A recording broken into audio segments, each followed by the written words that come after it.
आइए writing skill का चौथा पार्ट शुरू करते हैं।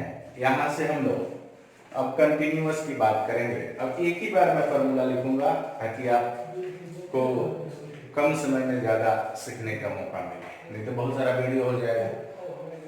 अब क्या है, यहाँ ध्यान वही देना है, कंसेप्ट वही है, कंसेप्ट नहीं बदलता है चाहे कुछ भी हो जाए।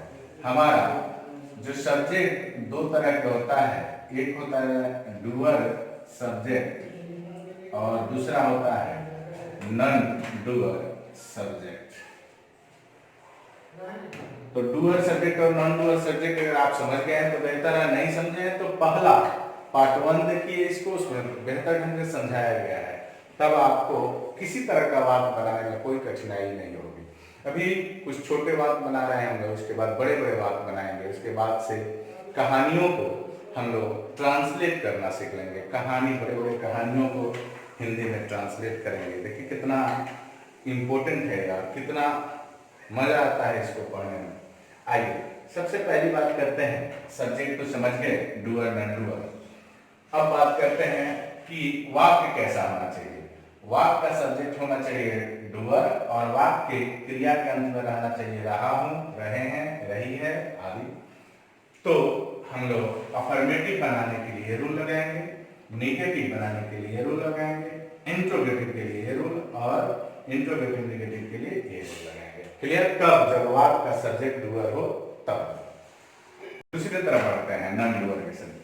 अब बात आ रही है कि वाक्य का सब्जेक्ट नॉन डूअर हो और उस वाक्य के क्रिया के अंत में रहा है, रही है, रहे हैं आदि लगा हो, तो क्या करेंगे? तब हम लोग अफर्मेटिव वाक्य होगा तो रूल नंबर ए लगाएंगे, नेगेटिव होगा तो ये लगाएंगे, इंट्रोगेटिव होगा तो ये, और इंट्रोगेटिव नेगेटिव होगा तो ये लगाएंगे। जैसे मैं अब यहाँ बात करने जा रहा हूँ एक वाक्य का, ध्यान से देखेंगे।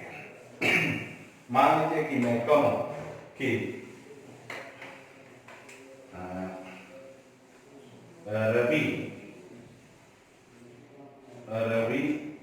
रविवार को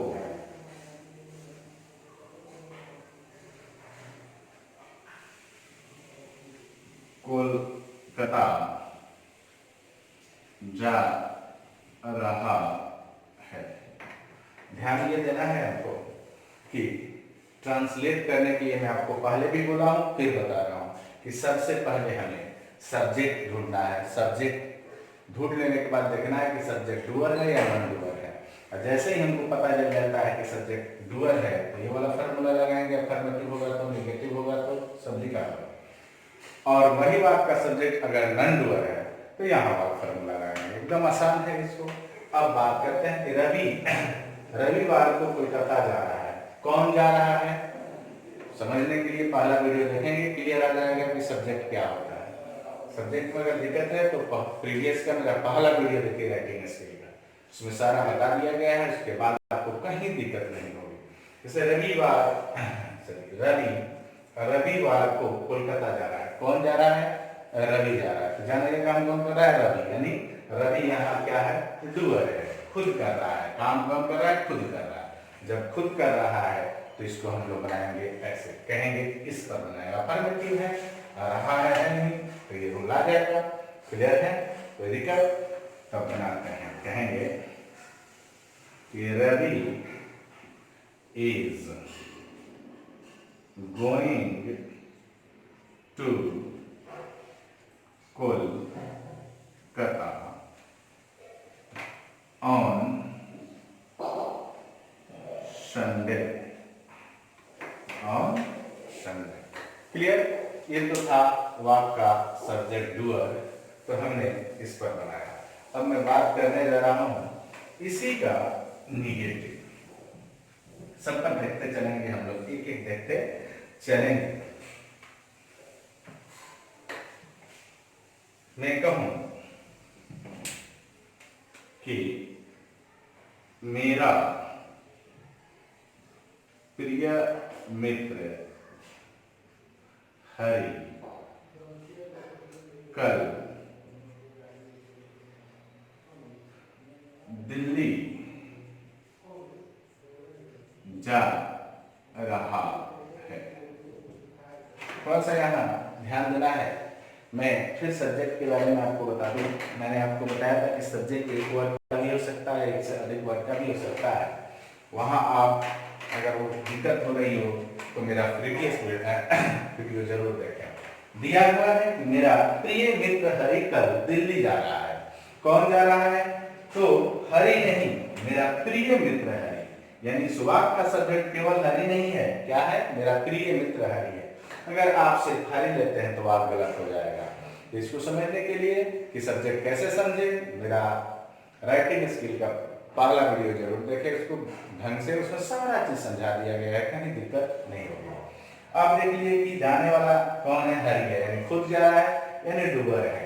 डूबर है तो इसको कैसे बनाएंगे? तो बनाने के लिए अफर्मेटिव है ही, रहा है ही, तो यही रूल आएगा। तो मेरा प्रिय मित्र बनाएंगे my dear friend, my dear friend Hari is going to Delhi tomorrow.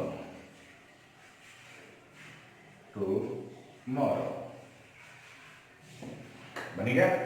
कोई दिक्कत? तो इस तरह से आप पहले सब्जेक्ट समझेंगे, फिर देखेंगे कि सब्जेक्ट डूअर है, नॉन डूअर है, और उसी के अनुसार काम करेंगे। इस पर आपको मैंने सिखा दिया, और थोड़ा सा निकाल रहे हैं।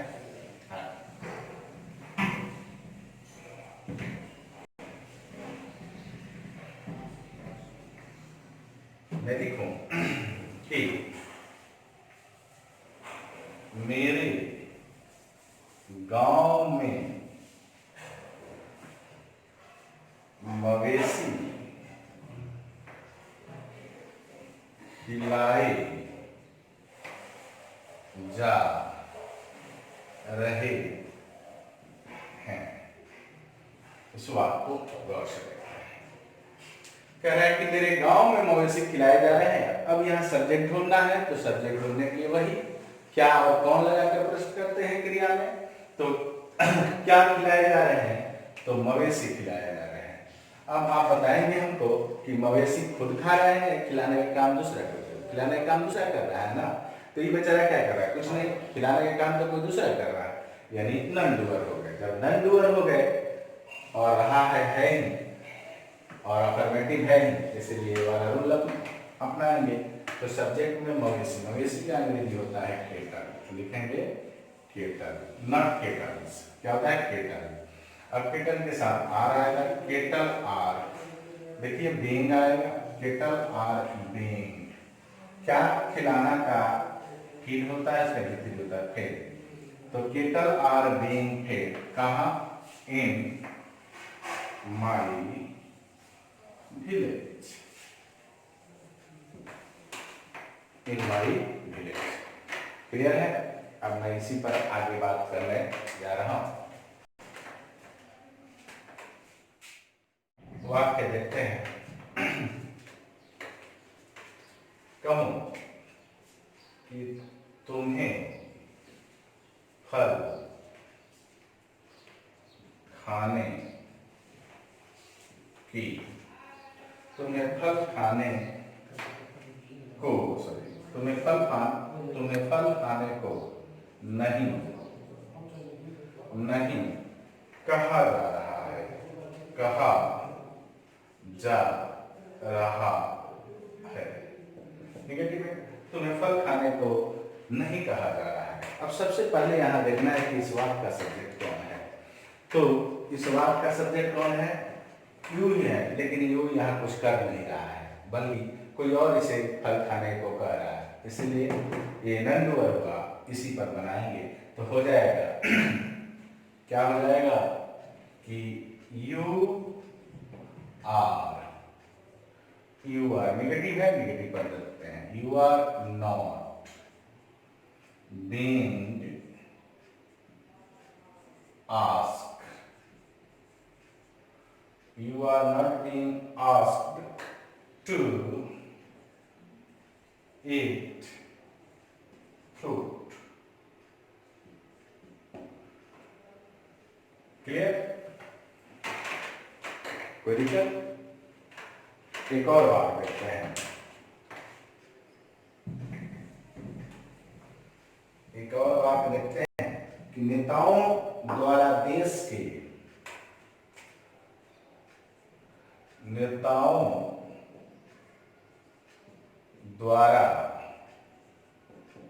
देश के भविष्य, नेताओं द्वारा देश के भविष्य को नहीं सुधारा जा रहा है, सुधारा जा रहा है। अब है एक वाक्य कह रहा है कि नेताओं द्वारा देश के भविष्य को नहीं सुधारा जा रहा है। फिर ट्रांसलेट करने से पहले हम सब्जेक्ट को निकालेंगे, फिर देखेंगे डूअर है या नॉन डूअर है, रहा है तो ये रूल आएगा। देखते हैं, नेताओं द्वारा देश के भविष्य को नहीं सुधारा जा रहा है। किसको नहीं सुधारा जा रहा है? तो देश के भविष्य को। यहाँ सब्जेक्ट क्या है? देश के भविष्य, न नेताओं, नेताओं नहीं है, क्या है? देश के भविष्य है। और इसके लिए अगर दिक्कत हो रहा है तो फर्स्ट वीडियो देख लेंगे, क्लियर हो जाएगा। तो नेताओं द्वारा देश के भविष्य को नहीं सुधारा जा रहा है, नेगेटिव है, इस पर बनाते हैं तो कहेंगे the future of country, the future of country is not being improved by the leaders। ये रहा आपका, मैंने कुछ नहीं कहा, मैं जब देख लिया कि वाक्य का सब्जेक्ट नॉन डूअर है, नेगेटिव है, तो इस पर बात को मैंने बना दिया। आप भी यही करेंगे। एक और देखते हैं अगला,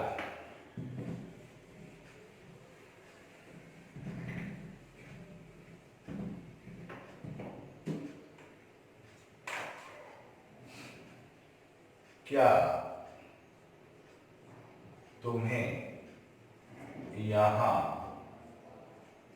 रुकने के लिए कहा जा रहा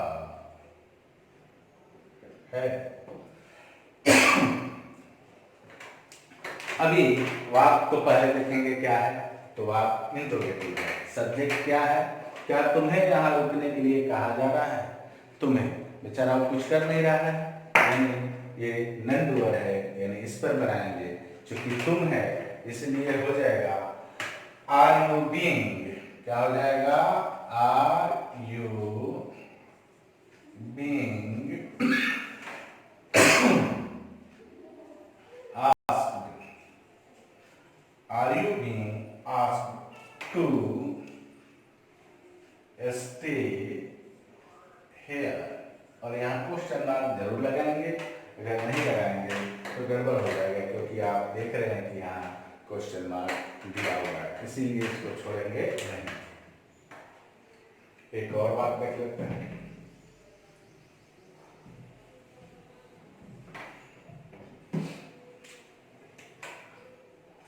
क्या वे लोग आपस में नहीं लड़ रहे हैं? क्या वे लोग आपस में नहीं लड़ रहे हैं? अब यहाँ ध्यान देना है और आपको बनाना है, बनाइए, उसके बाद मैं बनाता हूँ। सबसे पहले देखना है कि इस वाक्य का सब्जेक्ट क्या है। तो इस वाक्य का सब्जेक्ट क्या है? वे लोग। और वे लोग है और एक्टिव में, यानी कहने का मतलब सब्जेक्ट यहाँ डूअर है, इसलिए डूअर वाला रूल लगाएंगे तो हो जाएगा आर दे।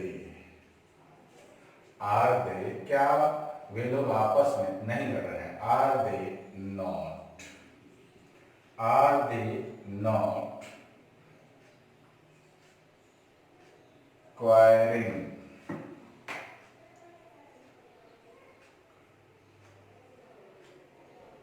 quarreling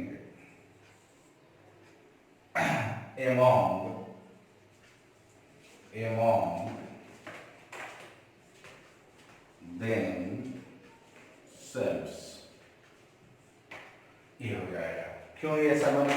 क्योंकि इसका वाक्य का सब्जेक्ट डूअर है, इसलिए इसको हम लोग डूअर पढ़ते। तो कंटिन्यूअस का आपने देख लिया कि किस तरह से कंटिन्यूअस बनेगा। इसके बाद हम बात करेंगे परफेक्ट का। अब यहां से परफेक्ट के लिए सीखते हैं। परफेक्ट यानी अब बात होगी कि वाक्य में चुका है, चुकी दिया रहेगा। सब्जेक्ट समझ गए हैं, डूअर नॉन डूअर। तो मैं पहचान की बात कर देता हूं थोड़ा सा। पहचान, यदि क्रिया के अंत में चुका है, चुकी है, चुका हूं, चुके हैं आदि लगा हो। बात कर रहे हैं इसकी पहचान। अब फिर यही सेम पहचान यहां हो जाता है बाबू, यही पहचान यहां हो जाता है। फर्क नहीं होता है कि यदि वाक्य का सब्जेक्ट नॉन डूअर हो और उसके अंत में चुका है, चुकी है, चुके हैं दे रखा हो, तो क्या करेंगे? अब इसी रूल को फॉलो करेंगे। दोनों पहचान सेम है, सिर्फ फर्क क्या है? तो इस वाक्य में सब्जेक्ट जो होगा वो डूअर होगा और इस तरह के वाक्य में जो सब्जेक्ट होगा वो नॉन डूअर होगा। क्लियर है? लिखने की जरूरत नहीं है, यही चीज यहाँ समझने की बात है। अब मैं यहाँ रूल लिखता हूँ जिसको आप लिखते चलेंगे। रूल को अगर वाक्य अफर्मेटिव हो तो बनेगा सब्जेक्ट प्लस हैज या have plus V3 plus object. बात ही आसान है। दूसरा नेगेटिव बनेगा तो हो जाएगा सब्जेक्ट प्लस हैज, है नट लगा देते हैं 3 नंबर पर, plus V3 plus object. Interrogative में हो जाएगा सब्जेक्ट प्लस, सॉरी इंट्रोगेटिव में इसको बाहर करते हैं तो हो जाएगा हैज या हैव प्लस सब्जेक्ट प्लस, अगर निगेटिव बनाना हो तो यही नट लगा सकते हैं, मैं अब नहीं लिखूंगा, आप समझ जाएंगे। V3 plus object plus question. ये रूल फॉलो करेंगे। निगेटिव बनाना होगा तो इस दोनों के बीच में नट लगा देंगे। अब मैं जो लिखने जा रहा हूं यहाँ गौर करते हैं। यहाँ बात है कि वाक्य में अब इसके लिए सब्जेक्ट नॉन डूअर हो और क्रिया के अंत में चुका है, चुकी है, चुके हैं, तो क्या करेंगे इसके लिए? तो इसके लिए लिखते हैं सबसे पहले अफर्मेटिव का सब्जेक्ट प्लस हैज या have plus been plus V3 plus by plus object.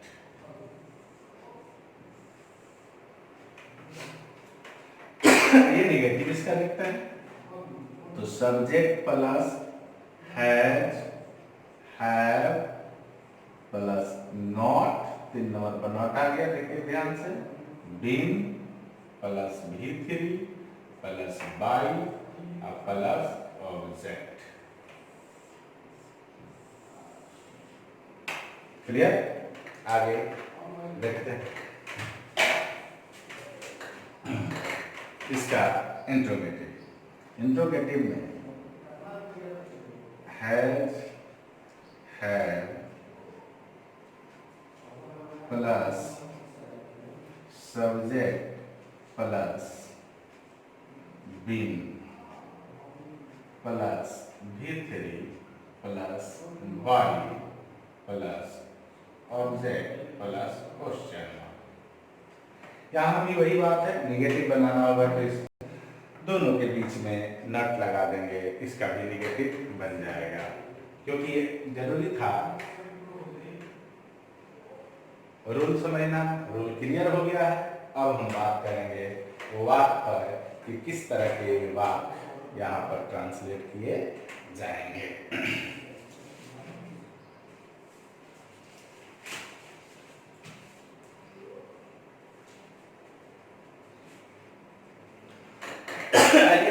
वाक्य देखते हैं। राधा, मैं कहूं कि राधा जन्मदिन का केक खाई है,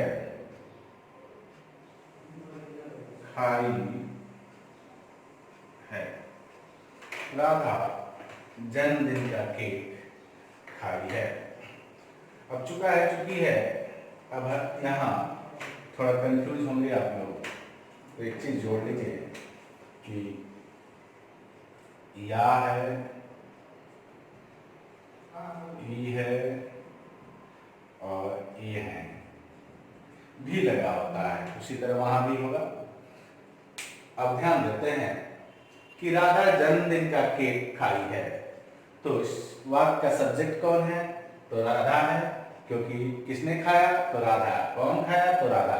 राधा खाई है, ये खुद खाने के काम की है, यानी डूअर है, यानी इस पर बनेगा। तो इसको बनाते हैं, हो जाएगा Radha has, Radha has eaten birthday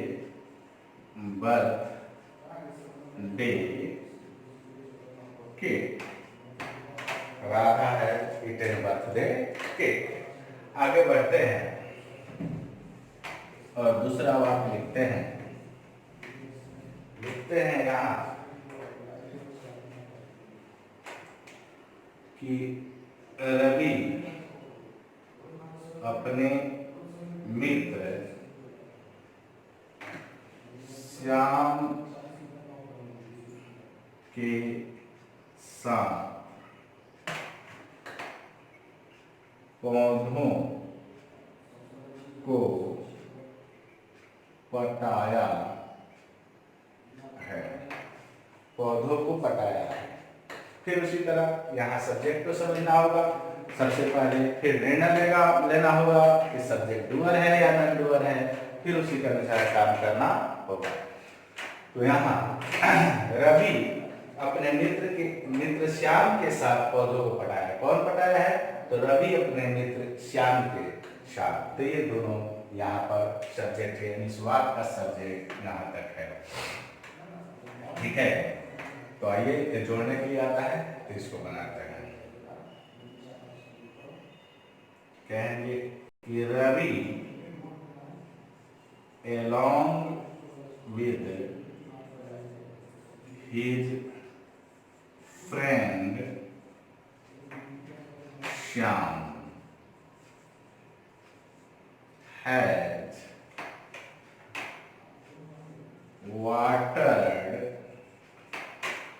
the plants। Clear? आगे देखते हैं इसको। अगला वाक्य थोड़ा भी डरने की जरूरत नहीं है और घबराने की जरूरत नहीं है। आपको सिर्फ रूल फॉलो करना है। ये देखना है कि वाक्य में सब्जेक्ट जो दिया है डूअर है या नॉन डूअर है। डूअर है तो ये वाला फॉर्मूला, और नॉन डूअर है तो ये वाला फॉर्मूला बैठाते चला जाना है।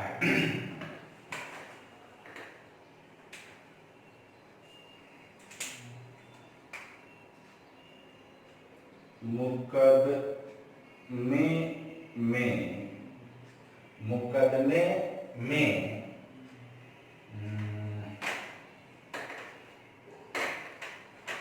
एक आरोप पत्र दाखिल किया गया है।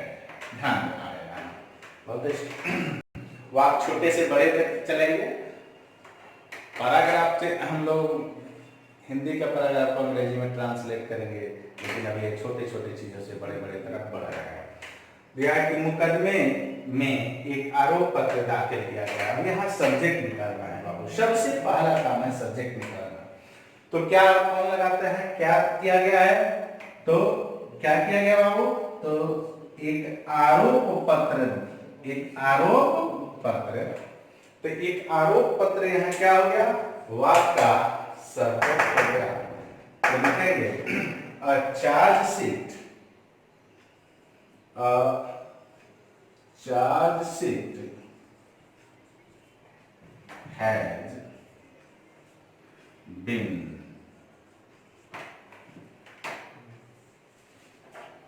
lodged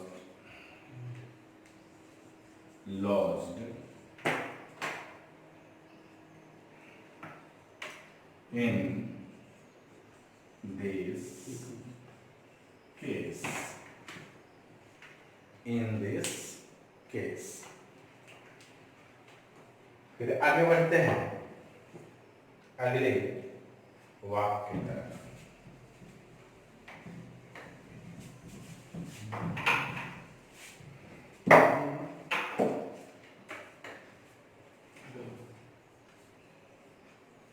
इस संबंध में, इस संबंध में प्राचार्य द्वारा, प्राचार्य द्वारा, इस संबंध में प्राचार्य द्वारा छात्रों के बीच, छात्रों के बीच, छात्रों के बीच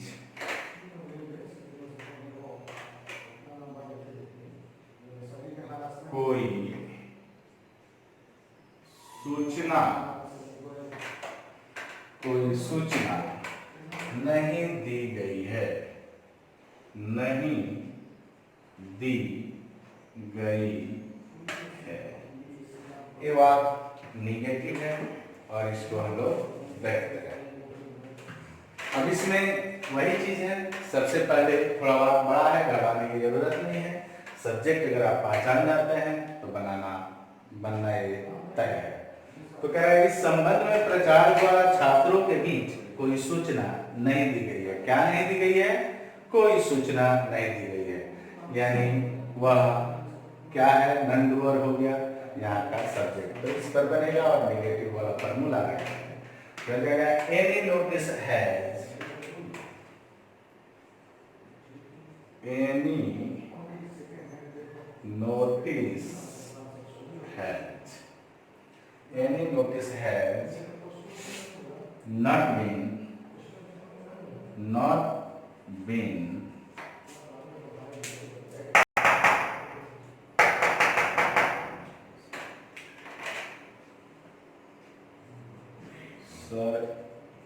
circulated among the students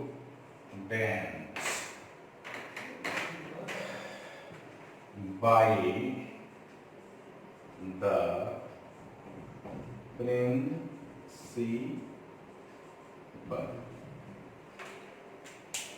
clear हुआ? वाक्य छोटा और बड़ा से नहीं है, मतलब है कि आप सब्जेक्ट में डूअर और नॉन डूअर पकड़ पा रहे हैं नहीं। अगर पकड़ पा रहे हैं तब आप वाक्य को पहचान पा रहे हैं कि नहीं, कि वो प्रेजेंट में है, कंटिन्यूअस में है, यानी परफेक्ट में है। अगर वो पहचान आपको यहाँ दी गई है, अगर समझ में आ जा रहा है तो रूल के अनुसार ट्रांसलेट करते चलेंगे, कोई दिक्कत कभी भी नहीं होगी, चाहे वाक्य कितना हो बड़ा हो जाए। आइए एक और बड़ा सा वाक्य देखते हैं, मिटा रहा हूं।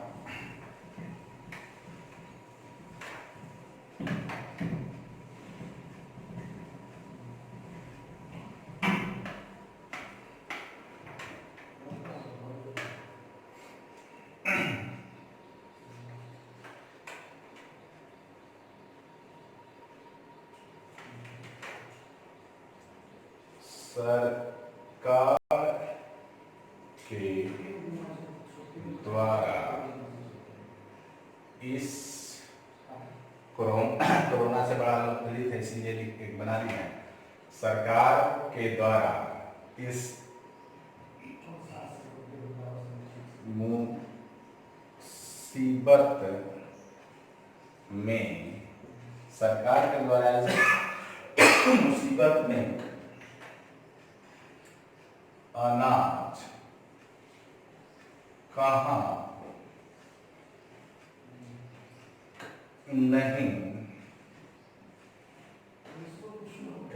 नहीं बांटा जा चुका है, बांटा जा चुका है। चूंकि WH हो गया है इसीलिए इसको, चाहे बांटा गया है एक ही बात है, इसको आगे ट्रांसलेट करते हैं। यहाँ WH में कुछ करते नहीं है, बस यहाँ WH को लगा देते हैं कि इसका रूल हो जाता है। पहले भी समझ चुके हैं इसलिए अब ये आसान हो जाएगा। तो सबसे पहले सब्जेक्ट क्या बांटा जा चुका है, अनाज। अब WH है तो पहले WH को लिखेंगे, तो लिखेंगे वेयर, चूंकि यहाँ कहाँ है, कहाँ कर लेती, where has grain, where has grain not been